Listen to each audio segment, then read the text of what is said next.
Good morning. I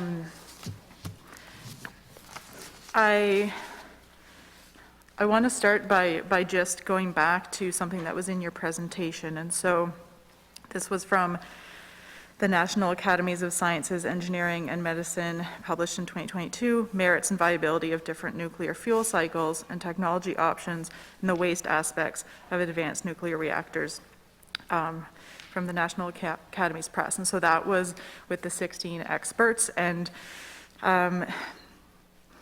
so some of the quotes in your presentation included, and I'm quoting, "Most of the advanced reactors, especially the non-light water reactors, will confront significant challenges in meeting commercial deployment by 2050.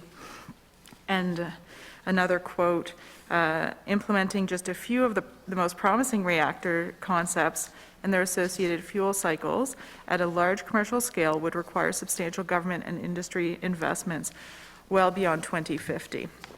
So I guess I wanted to just ask about the timelines and connect it back to something else you'd mentioned in your presentation regarding energy needs when it relates to the timelines required for climate change. I'm wondering if you can elaborate more on that. Thank you. Well, if you as I assume this committee has seen the Intergovernmental Panel on Climate Change reports, we need to be moving quickly, really quickly. And in fact, the head of the UN Secretary General said last year that it's morally wrong to think about having more fossil fuel infrastructure, for example. So all of that is going to have to be wound down, and we're just going to have to make some choices. And it has to happen quickly, or we're basically going to be making life very, very difficult for our grandchildren and great-grandchildren and future generations. I think that's really clear. And so they say that we have to be turning the corner in 5 years, actually, to make a livable planet for humans. And so that's why we're so focused, our coalition is so focused on getting things ramped up now in New Brunswick and not waiting for technologies that have not been proven yet, that don't actually exist in a commercial setting. We can't use them yet. I mean, we're far, far, far from a license for either the ARC or the Moltex. They can't build them now. We have lots of technologies that we can build now because they are licensed to build. They can go ahead and build them. So we need to be doing this now. And I'm not sure if I'm answering your question, but it's really clear. And all of the reports by the UN, of course, of which Canada subscribes to, says that we need to be doing this now. Mm-hmm. Thank you. And so I appreciate you elaborating on the timeline for climate, for implementing energy, for really changing our trajectory quickly, and that these technologies that we're examining, so they're not proven in a commercial setting, and that these experts are suggesting it could be, we're looking at quite a long timeline to looking at, they're the ones mentioning 2050 in their report. And in terms of fuel, I wanted to ask, you had, and this came up in the earlier presentation, talking about the HALEU fuel, and so there's the mention of the, nuclear weapons concerns, as well as when it comes to the plutonium aspect. But I was wondering if you, and if we should ask another expert, we can do that, but if you can speak to the supply chain. Yes. You spoke about Russia in here. Can you speak to the supply chain? Yeah.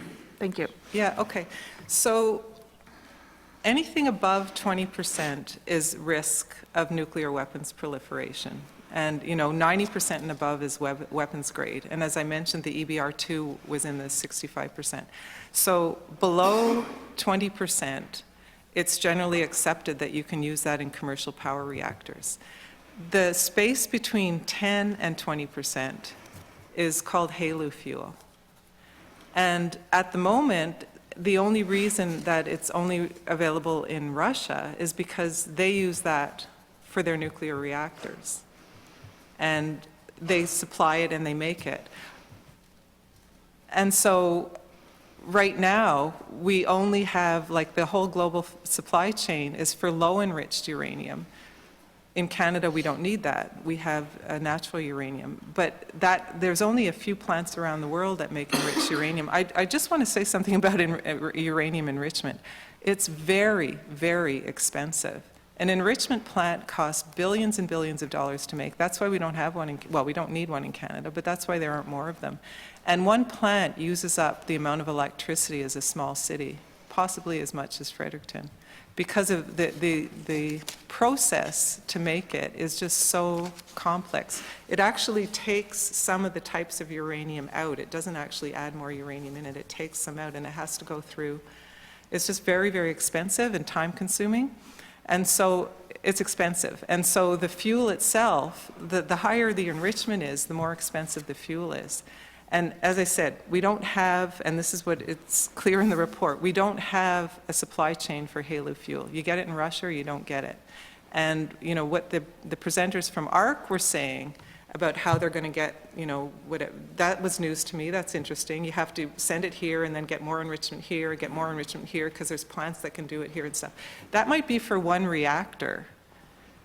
But we don't have that for all the reactors. And in the report, it says that they're ramping up the HALEU production in the US, because they don't do it now, but that's going to take, like, the guts of a decade to ramp up production of HALEU fuel, and they'll only have enough for the reactors that are being kind of built there right now.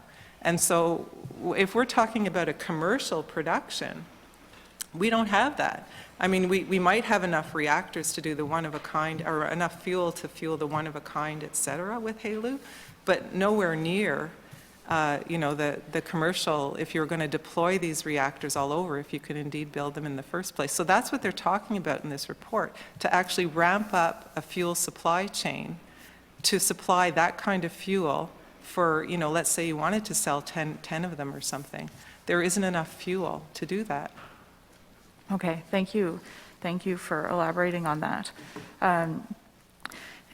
It also came up in the presentation earlier about sending, you know, the spent fuel, sending waste to Ontario. My understanding is that there's not actually a place for it to go yet. There's, you know, maybe there's an organization that's working on that. Can you speak to that Sure. in terms of what's happening in Ontario? Yes, sure. Okay, so the organization is the Nuclear Waste Management Organization, and NB Power pays $5 million a year to be part of that organization. And what they're doing is finding a place in Ontario to build a deep geological repository. And most of the money, they have a budget of something like $100 million a year. Most of that money goes into paying communities to try and convince them to build a deep geological repository in their environment. So there's 2 sites right now. There's one just off of Lake Huron that's actually is finding objection from the neighboring US states. That's near the Bruce Power Plant. And then there's one up in northern Ontario in a township close to the town of Ignace. And there's significant opposition to both of these proposals to build a deep geological repository. I mentioned Indigenous nations. The Assembly of First Nations in 2018 passed a resolution against SMRs specifically, and they do not want the waste from SMRs. I mean, it's, from their perspective, it's bad enough to be getting can-do waste, but these new kinds of waste that I've talked about, you know, the volatility of them, et cetera, they don't want them. And so they're very opposed to having these wastes in Ontario, and then specifically having waste come from outside of Ontario into Ontario to be disposed of on their traditional territories. So that's basically what's going on now. So the Nuclear Waste Management Organization has said that they're going to name one of the 2 sites that they've selected next year is the plan. and then we'll see what happens next. But I can tell you that the tradition has been, the U.S. has been trying for decades to get one of these built there, and they can't because of the opposition there. And this is what's happened in pretty well every country. There's actually one being built in Finland. It's not licensed yet, but that country did manage to get it through. But there's certainly nowhere in North America. And the only one that that the government is hoping to have happen will be in Ontario. But yeah, it doesn't exist yet. Okay, thank you. And the clock is ticking here. I just wondered, you had mentioned a word I'm sure not a lot of people have really heard about, pyroprocessing. Yes. Would you be able to speak more to what it is you're referencing and why you brought it up?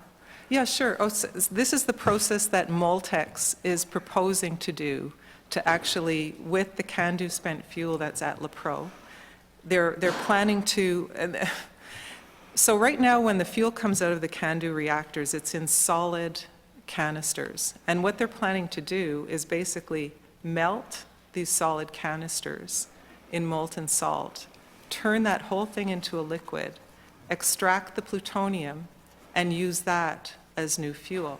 The problem that the experts say is you can't neatly extract the plutonium, and so all of those other 99% of fuel waste that was solid and now is liquid is still going to be a problem, because there might be still the types of products in it that will be required to be kept isolated from all living things for hundreds of thousands of years. You can't neatly separate it, is what the experts are saying. And so, but that is the process. It's called pyroprocessing, and I referenced, and I have a paper in there of the only, study of the only experiment of the industrial level pyroprocessing. It's very difficult, very expensive, and it takes a lot longer than originally planned. Okay, thank you. I believe my time has expired.